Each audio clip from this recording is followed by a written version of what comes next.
Welcome back to JOJ. It's July 10th, and we hope y'all had a great 4th of July. I know around here we had fireworks all weekend long. It was. We only shot ours off Sunday, but Yeah. I mean, it was pretty much all weekend, wasn't it? Yeah, you could have a fireworks show from Friday night through Monday night. Through Monday night, Yeah. yep. So it's, I'm sure most of y'all have kids. It's summertime, so,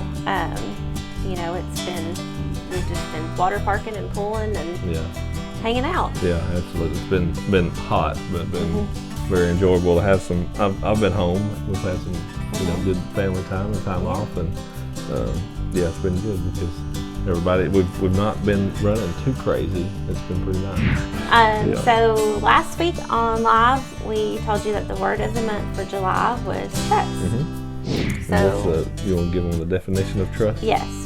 The definition of trust is firm belief in the reliability, truth, ability, or strength of someone or something. Yeah. So that's the definition of the word trust, and kind of what we're going to do this month.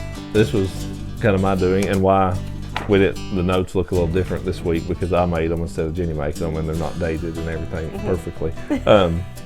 But kind of what I thought we would do, because we've got 4 weeks here in July to talk about trust, is go through a different Bible story that goes through where somebody was putting their trust in God.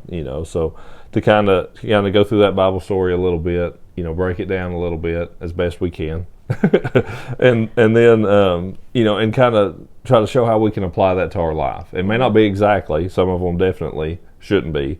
but try to show how those parallel to a situation in our life, and how hopefully that can be something that that you can see where you trust God in your life, where maybe it goes back to you recall a time where you did trust in Him, and then certainly to trust in Him if you have a situation come up. So trust. I was pretty excied about this word, to be quite honest, when we decided that, or you picked it or whatever. Did you draw it out of the hat? Or yeah, did you? No, I drawed it. I didn't.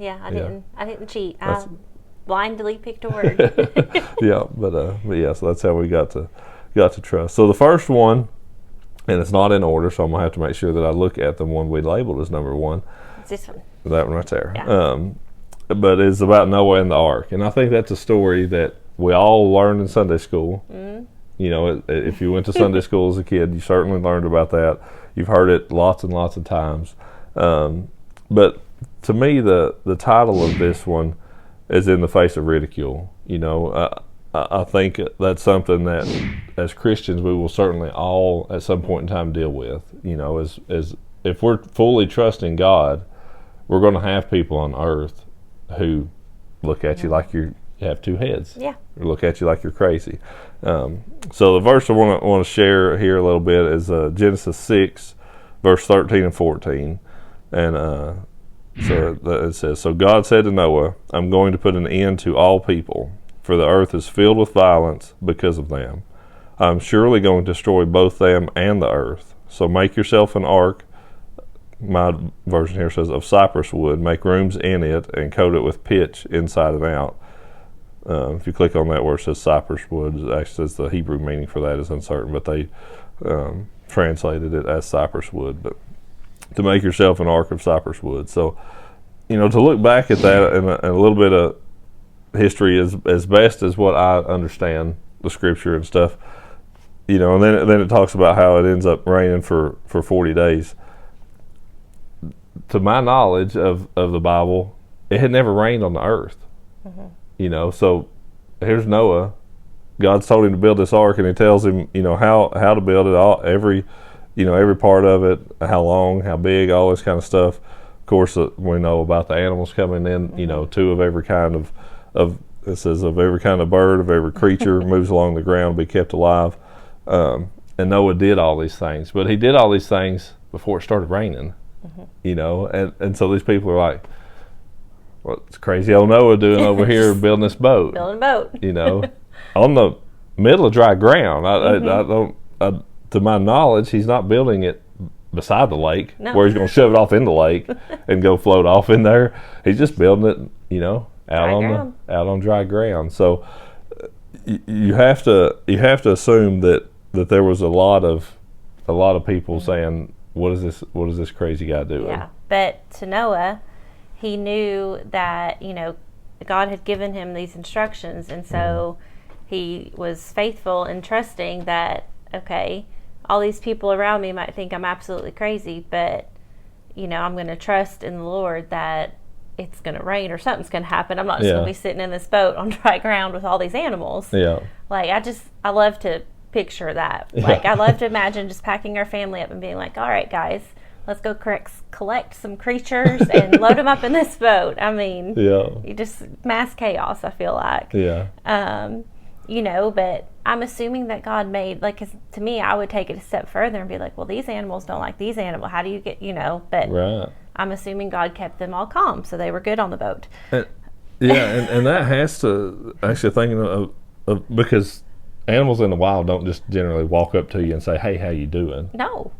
So how was, to me, that just shows that gave Noah, I would have to think that would give Noah that, that concrete evidence that this is what he's supposed to be doing, because it ain't like it doesn't say that he just commanded these creatures to come in. It's not like he said, hey, zebras, bring a pair of y'all up in this boat. But all these creatures just, they kind of knew their part of this process too. Yeah. So that's pretty cool. Yeah, and like you said, the fact that they were all got in this boat and got along. Yeah. The snakes didn't go eat all the mice. That everything didn't consume itself. But yeah, and so I mean, obviously, what Noah experienced was big and out there, and for all to see. Mm-hmm. But I think of just even the little things in life that God might put on your heart or say, hey, this is what you're going to do, and I mean. And I know it's kind of a big thing, but I even kind of think of you knew that you were supposed to be a fisherman. Mm-hmm. Like, there was a lot of people around you that were like, yeah, okay, sure. Like, just because they had no idea what it meant or, how you were going to get there. But I mean, even something like that as a kid, but you also were, faithful. You knew, that's what you were supposed to do. Yeah, absolutely. And I trusted in that, and it was, I think of kind of how we're making a joke of how these little pieces of evidence that I think that God will give you, that's like, okay, I'm taking a risk here, I'm gonna take this step in, I'm trusting you in this step, but please show me something. Yeah. Because we want that tangible thing a little bit to be like, please. Yeah, I mean, we asked for it pretty quick, but it's like just a little nugget to be like, okay, this was a good move. Man, you get that, and it makes that trust so much easier. And I think that's a little bit of a difference in faith and trust. Faith is a lot of times something that we really can't see or can't touch necessarily. Mm-hmm. Trust a lot of times is actually from something that we do get a little bit of in return, that we get that little bit of tangible. I mean, it's, we have a firm belief is what the definition says, a firm belief in it. And I feel like sometimes that is, you get that really wholehearted trust, after faith almost, is kind of the way that comes, in my opinion. And it was, there were plenty of people who thought fishing professionally was a crazy idea, and that there was no future in it, but I thank God that He had a plan for me in it, and that it's something that can honor Him, and that's why I get to do what I do. Yeah. So I mean, I guess and as far as applying it to your life is to think back if there's something that you feel like that God laid on your heart and you're trusting or moving forward with that, or if you need to take that step, as I mean, kind of like I did with this show. yeah, she definitely did. It was laid on my heart for a solid year before, it was at least 6 months before I ever mentioned it to Odd. So.